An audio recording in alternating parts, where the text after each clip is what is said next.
Bonjour les gars, j'espère que vous allez bien. Salam alaikum, un Sénégalais à Lomé au Togo. Nous sommes sur le transport roi ici au Togo sur une moto. Et aujourd'hui, nous allons vous faire découvrir Togo autrement. Tout de suite, avec mon chauffeur du jour, nous allons à Abidi Limousine. Oui, Abidi Limousine, pourquoi? C'est un village ou une localité où se trouve un jeune qui s'active dans le secteur du tourisme. Comment arrive-t-il à s'adapter par rapport à cette perturbation apportée par la crise à coronavirus? Tentative de réponse tout de suite dans une interview 100%. Allez, tout de suite, c'est parti les gars. Bonjour Togo.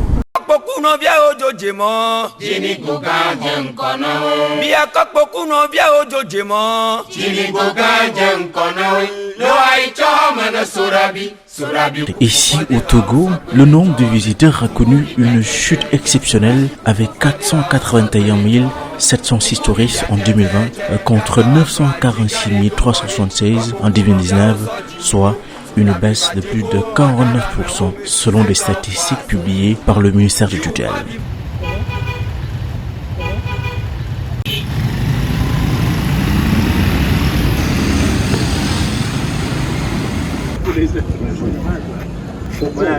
Merci, c'est un plaisir. La trentaine, Samson Exbebugdo est un sculpteur très connu dans le milieu de l'art. Il y a 2 ans, son entreprise qui emploie actuellement plus de 10 jeunes n'a pas échappé aux effets néfastes du coronavirus. Il se souvient avec beaucoup d'amertume des désagréments économiques. La période de coronavirus n'a pas un peu impacté, ça n'a pas un peu impacté, mais ça a vraiment impacté. Parce qu'arrivé un moment, on n'arrivait plus à vendre. C'était vraiment difficile parce que c'était une période de crise. Et donc pour nous, en tant qu'artistes, c'était vraiment difficile de pouvoir écouler nos produits. Et je me rappelle très bien, en 2019, j'étais nommé ambassadeur du CAVI, qui est le Centre africain de veille d'intelligence économique, qui était beaucoup plus basé en France.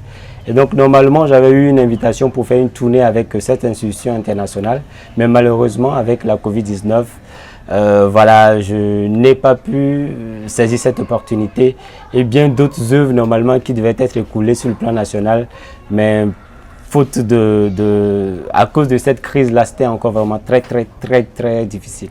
2 ans après, grâce au numérique, l'activité de Samson Exbebugdo a pu survivre, et ce, grâce aux potentialités énormes du numérique qu'il a su exploiter. Déjà, après la Covid, il faut forcément maintenant se pencher vers le digital.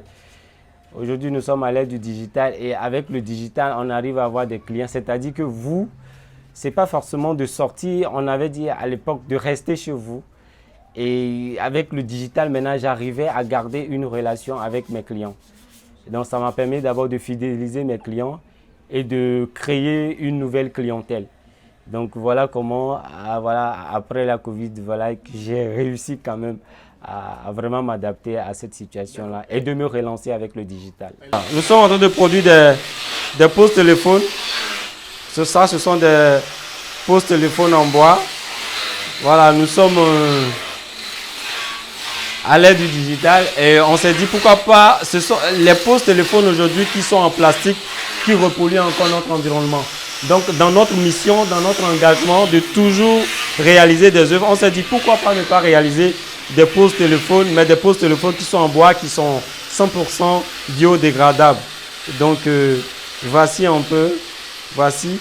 Et donc le modèle a été typiquement conçu.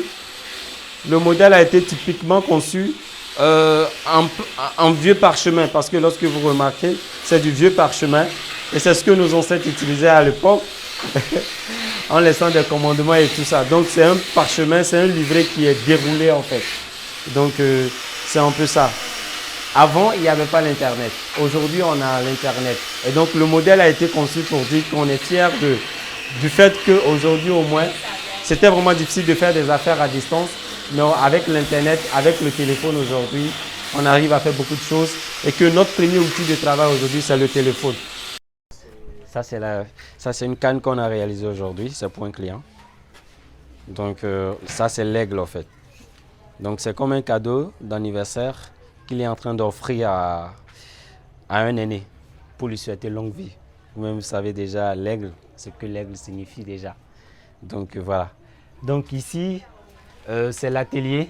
Ce sont des enfants qui ont été formés pour associer leur parcours scolaire à un métier. Associer le parcours scolaire à un métier veut tout simplement dire qu'ils vont être à l'abri du chômage. Être à l'abri du chômage, donc voilà, c'est comme ça aujourd'hui. Avec ces enfants, on arrive quand même à leur léguer un savoir, mais le savoir ancestral. Le savoir que nos ancêtres nous ont légué. Et donc voilà. Alors, chers amis, je sors de cet atelier de notre ami, très fier de voir que la jeunesse africaine est en train de s'adapter et ils sont en train de développer des stratégies renforçant la résilience de cette jeunesse africaine. En tout cas, merci beaucoup. Merci. Vous voyez, ça c'est une œuvre qui lie en fait la modernité à la traditionnalité. Donc ça veut dire quand même c'est l'Afrique qui progresse, c'est l'Afrique qui bouge. En tout cas, merci beaucoup. Non, merci infiniment. On prie. parle du tourisme, Oui. mais Togo doit d'abord développer son tourisme. Effectivement. Et pour que son tourisme soit indépendant, Oui. il doit d'abord miser sur sa jeunesse, mais sur sa population et surtout sur ses autorités. Effectivement. En tout cas, merci beaucoup. Merci beaucoup, je Merci. vous en prie. Merci.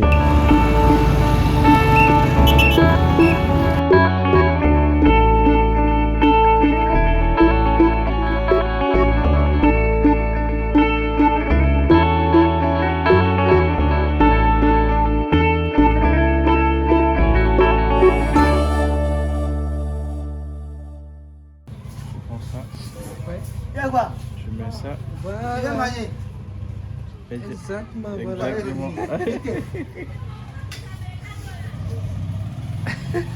Ah mais c'est bon.